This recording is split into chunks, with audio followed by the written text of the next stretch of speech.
Hello बच्चों, start करते हैं चैप्टर 10.2 का क्वेश्चन नंबर 18 एंड 19।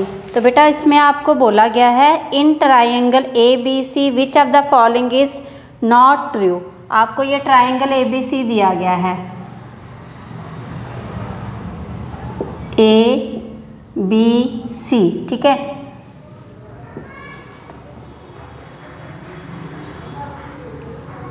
ये आपको दिया गया है, ओके बेटा। अब आप देखिए, आपको पूछा क्या है which is not true, okay. True नहीं पूछा गया, विच इज़ नॉट ट्रू वो बताना है आपको। तो सबसे पहले आप ट्रायंगल लॉ की जो प्रॉपर्टी आपने इंट्रोडक्शन में की थी वो ये किया था, A B plus B C is equal to होता है आपके पास ए सी, ठीक है, ओके। ये हमारे पास ट्रायंगल लॉ से आपने सीखा था कि उसमें आप एडिशन ऑफ वेक्टर कैसे करते हैं, ये आया था आपके पास, ओके। अब हमारे पास A B plus B C, अब ये ए सी है तो इस साइड आ जाएगा तो हमारे पास माइनस ए सी हो जाएगा, ठीक है, ज़ीरो वेक्टर आ गया। फिर अगर आप सेकंड इसको दूसरे वे से अगर लिखें तो यही ए सी अगर हम इसकी डायरेक्शन चेंज कर दें तो हमारे पास प्लस सी ए हो जाएगा, ओके। ये आ गया, ठीक है बेटा। मतलब हमारे पास ये देख रहे हैं A B B C C A, तो आपको ए बी बी सी सी ए मिल रहा है। फर्स्ट क्या आपके पास ट्रू है, ठीक है, फर्स्ट ट्रू आ गया आपके पास। सेकंड आपके पास देख रहे हैं A B B C minus A C, तो मतलब सेकंड भी ट्रू है आपके पास, ठीक है। अब आप देख रहे हैं यहाँ पे हमारे पास जो सी ऑप्शन है A B B C minus C A, तो माइनस सी ए तो बेटा हमारे पास पॉसिबल नहीं है ये, ठीक है। माइनस सी ए नहीं हो सकता क्योंकि सी ए जो है वो हमारा ट्रू हो गया, तो इट मीन्स ये क्या है, नॉट ट्रू। तो ये आ गया आपके पास नॉट ट्रू ऑप्शन, ओके।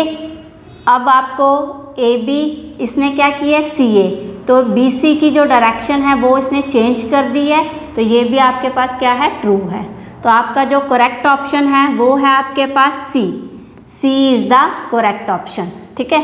चलिए अब आपको सेकंड क्वेश्चन में बोला गया है if A and B are the two collinear vector which is incorrect. Collinear vector दिए गए हैं ए और बी, तो आपको पूछा गया है कौन सा इनकोरेक्ट है। फर्स्ट ऑप्शन आपने कोलिनियर वेक्टर में ये पढ़ा था, हमारे पास जो बी वेक्टर है वो क्या हो सकता है, जो ए वेक्टर है वो स्केलर क्वांटिटी से आप उसको मल्टीप्लाई करके बता सकते हैं, ठीक है।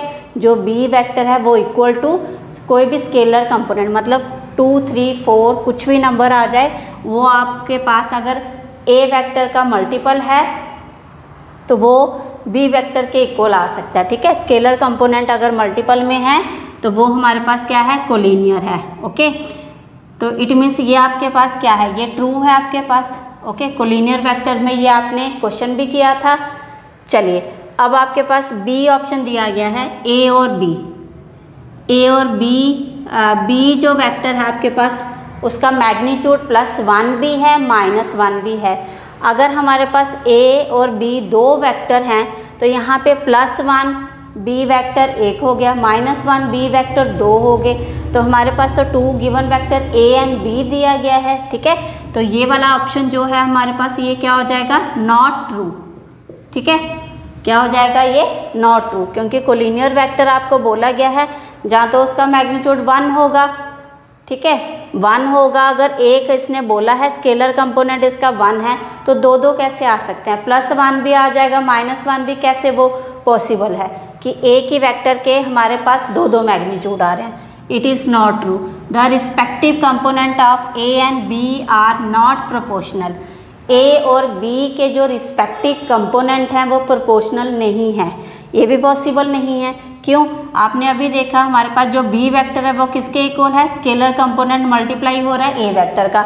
इट मीन्स हमारे पास इसी के जो स्केलर कंपोनेंट होंगे एक्स वाई जेड और ए वेक्टर के स्केलर कंपोनेंट होंगे एक्स वाई जेड, तो ये आपस में प्रोपोर्शनल ही होंगे, ओके बेटा। ये क्या होंगे, प्रोपोर्शनल होंगे, ओके। तो ये आ जाएगा हमारे पास, जैसे हमारे पास ए बी वेक्टर के स्केलर कंपोनेंट x1 आप ले रहे हैं, x1 i plus Y J plus Z K, ठीक है, और ए वेक्टर वो 3 से मल्टीपल है तो इसका 3xi हो जाएगा, ओके। फिर 3y जे हो जाएगा प्लस 3zk हो जाएगा। तो ये प्रोपोर्शनल ही हुए आपके पास 1 क्या हो जाएगा 1/3 x कैंसिल हो गया, यहाँ पे 1/3 y कैंसिल हो गया, ये 1/3 z कैंसिल। तो ये प्रोपोर्शनल आ गए। तो आपको ये सी पार्ट जो respective component are not proportional, ये क्या है नॉट ट्रू। ओके, अब आपको फोर्थ बोला गया both the vector A and B have same direction but different magnitude. जरूरी नहीं है, ये भी पॉसिबल नहीं है। अगर हमें सेम डायरेक्शन दी गई है, ठीक है, और इन्होंने बोला है सेम डायरेक्शन है, वेक्टर की कोलिनियर में सेम डायरेक्शन होती है, लेकिन उनके जो मैग्नीट्यूड है वो डिफरेंट होते हैं। मैग्नीट्यूड डिफरेंट भी होते हैं, ज़रूरी नहीं है कि वो हर टाइम यही हो। हमारे पास इक्वल मैग्नीट्यूड भी हो सकते हैं उनके, ठीक है। हमारे पास ज़रूरी नहीं है कि हमारे पास क्या हो, उसका डिफरेंट मैग्नीट्यूड ही हो। तो वो हमारे पास क्या हो सकते हैं, मैग्नीट्यूड इक्वल भी आ सकते हैं, ठीक है बेटा। तो इट मीन्स ये भी क्या है नॉट ट्रू। तो हमारे पास इसके जो ऑप्शन आ जाएंगे बी सी डी ऑप्शन आ जाएंगे। Okay, thank you. अगर वीडियो अच्छी लगी तो please like share and subscribe my YouTube channel.